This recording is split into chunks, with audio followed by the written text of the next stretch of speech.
I know that we're talking about the assassination of Charlie Kirk. So, kind of just your initial reaction. I think that everyone seeing the shooting take place at such a large gathering, it's shocking. You see the videos. Kind of talk a little bit about, from your point of view, what you saw when seeing those videos and things like that. Well, initially, other than the absolute horror of it, one of the things that struck me from a forensics perspective is the fact that only one shot was fired. Many of these shootings that we have nowadays, you have individuals that will fire multiple rounds at a scene. All you have to do is think back to the recent shooting in Minnesota at Mass with the Catholic school there. Uh, and that's kind of arbitrary, I think, just randomly, this was not, there was a level of precision to this. The fact that the crowd was they only heard one report of a rifle. And when I say report, I mean the sound kind of traveling forth. And you've got a big group of people that are assembled down there. So 3,000 sets of ears. That was a crowd estimate, at least. Um, Also, to the precision again, what they're saying is this shot was fired from an elevated position, second story, two-story building, flat surface, and the shooter is firing downward. If people take a look at the schematic, where Charlie Kirk was positioned is actually down in an amphitheater in the center of campus. So it's kind of ringed with the exterior bleachers that many universities have. I think we have one here at Jack State. Subject is firing from an elevated position down. And when I initially saw the video, and again, I recommend not to watch it because it's so horrible. But from a scientific perspective, as I was watching this, it's a single shot and it enters to the left of what's referred to as the midline in the neck. There is a copious amount of blood that issues from this defect immediately. And one of the things that was kind of interesting is that Charlie actually it he actually drew his right arm up. There were many people that were that have come across my feed and have reached out to me and said this reminded them of JFK. You remember infamously in the Zapruder film, he raises his hands.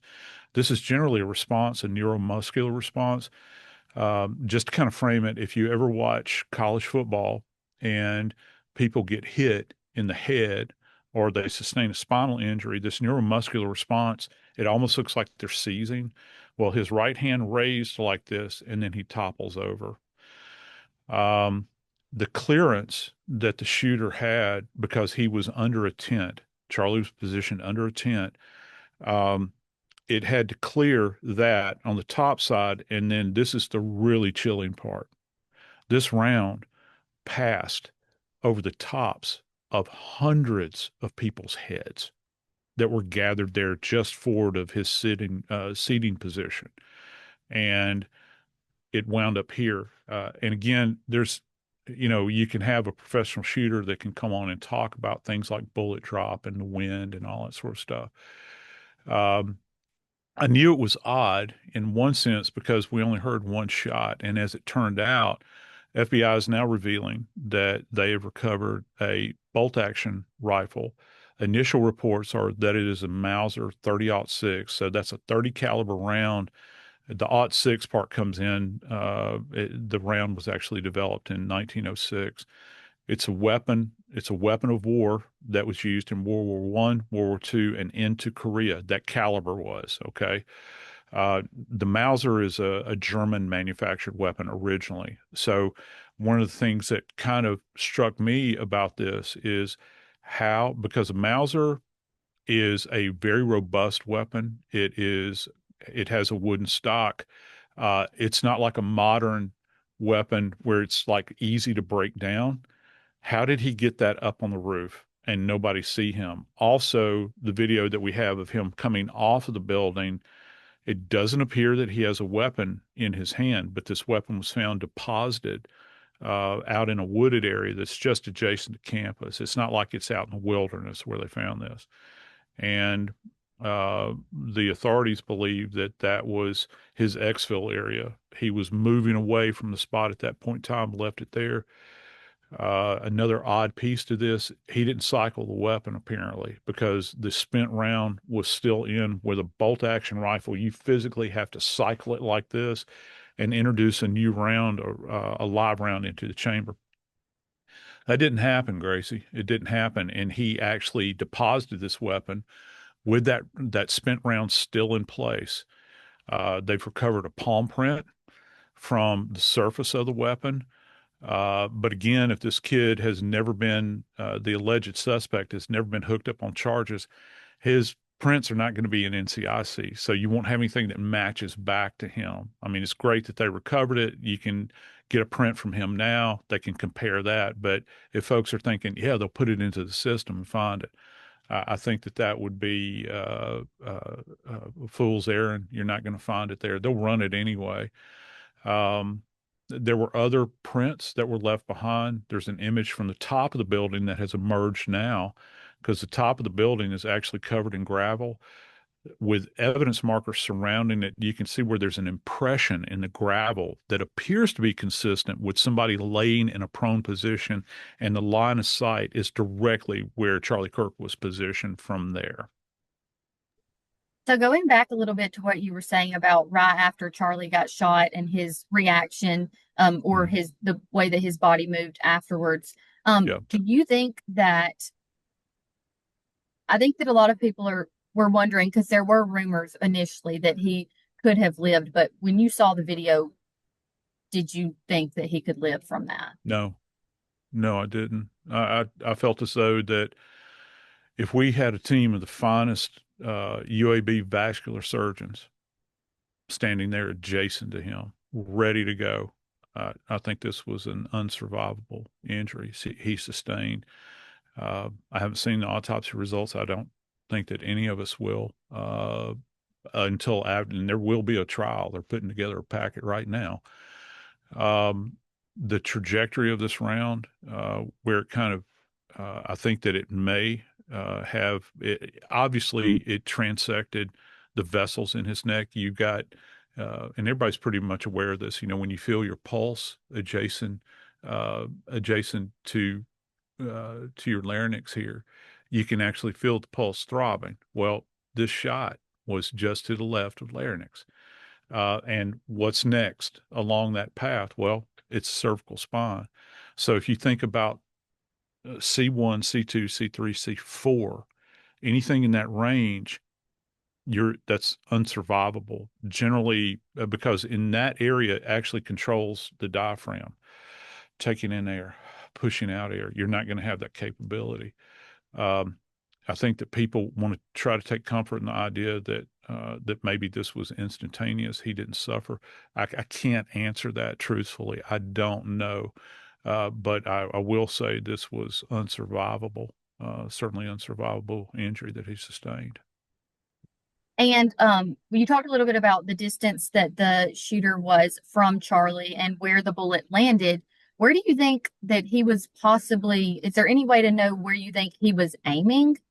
You wouldn't think that he would aim for his No, neck. I don't know that we could necessarily get an idea as to where he was aiming. However, the trajectory, trust me, the FBI is going to be all over this. This area is going to be locked down. They're going to do they're going to go back in and do a shooting recreation in this environment. And again, you're dealing with one shot.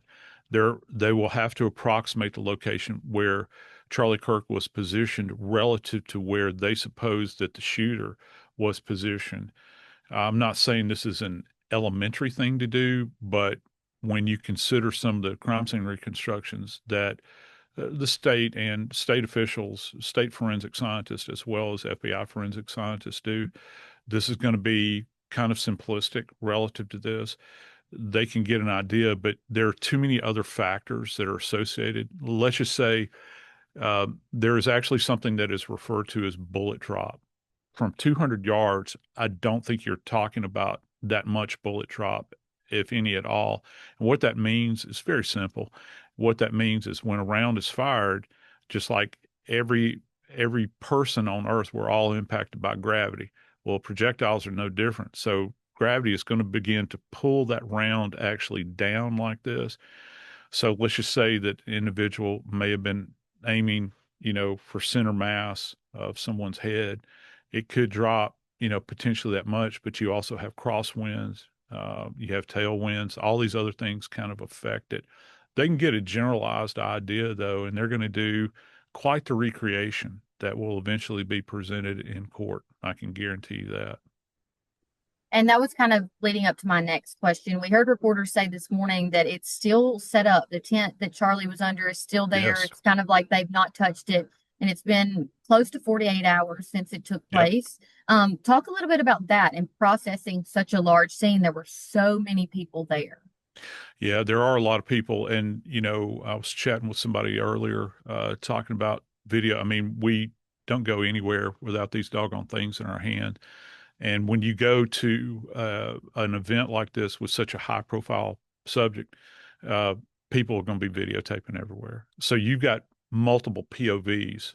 Uh, the question is, how many people fled just out of fear and they left? They took the evidence with them. You're going to have multiple perspectives, which is completely different. You talk about, like people have thrown out the JFK assassination. You had one POV, and that was the Zapruder. Well, there may have been others, but the Zapruders, nobody had phones back then, to videotape these things. They're going to lock this down. And let me tell you, let me just break this down to you because that is not the only scene you have here. This is how complex this is. So in forensics, what we teach here is that you've got primary, secondary, and tertiary scenes. So with the site where Charlie was shot, that's going to be your primary scene. The roof is a scene. Where the weapon was deposited is a scene. This guy's domicile is a scene. His car is a rolling scene. If it was parked, we've heard information that it may have been parked in a church. We don't know. We haven't been able to confirm that yet. The car may have been, in a parking lot somewhere there. That was a conveyance for him to show up in order to perpetrate this scene or this crime. That's going to be a scene. So any other location, it's not just about in the heart of this university, the scene being locked down in the tent, and good on them that they've done that. There's going to be a lot of other spots that are locked down. This is a massive undertaking. I think and again, this is just me stating an opinion here, but I think one of the biggest concerns, particularly nowadays, was this suspect affiliated with anybody else? Was there anybody else involved? Because if he has comfort with this level of violence, if there's anybody else in his cohort, you really want to try to figure out if they're capable of this as well and interdict that situation. So there's a lot. It's not just that this is solved and that we're going to move on. No, no, no, no, no. That's not how this works at all. This is going to be a very complex investigation moving forward. And we heard the FBI and law enforcement say this morning that, this is a historic arrest. It happened in a historic amount of time, is basically Yep. what they were saying. Do you think that? Do you think that it was very quick from what they were basing this off of? I I don't know that I would use the term historic, but I was impressed with how quickly the arrest was made. Yeah, historic is not necessarily an adjective I would use for this. Um, I think that it's an example of everybody working together, and that's one of the biggest problems that you have with any investigation that's multi-jurisdictional, because the feds are involved in this. You've got the state police in Utah; they're involved. You have local constabulary, including probably campus police officers and the town's police. Everybody is involved in this. If you can get everybody on the same sheet of music, it makes things flow quite easy. I think one of the really interesting things that they did pretty quickly, and this kind of shocked me, is how quickly those images got out there from those kind of infamous stairwell images where they've got these captures out there. That that is so impactful now because again, you can't escape from it. If law enforcement can do that, they've got Now it is literally, the military says force multiplier. You've literally got thousands and thousands of sets of eyes now on this guy. Anywhere he's ever gone, anything he's ever done, friends, families, enemies, it doesn't matter. They're going to be visualizing this. And I think you'd probably agree with me, Gracie. This is one of the hottest stories in the news. You got eyes all over this thing. And it's because they released those images so quickly that I think that this led to effecting an arrest, to tracking him down. And they've always known more than they had initially released. I'm sure, this arrest took place, I think, as we're speaking right now, probably in during the 10 o'clock hour PM last night. And so, and it was kind of done without a lot of fanfare, right? We didn't hear it. It wasn't like busting loosely. There were rumors all over the place, but it was confirmed this morning by the president on air.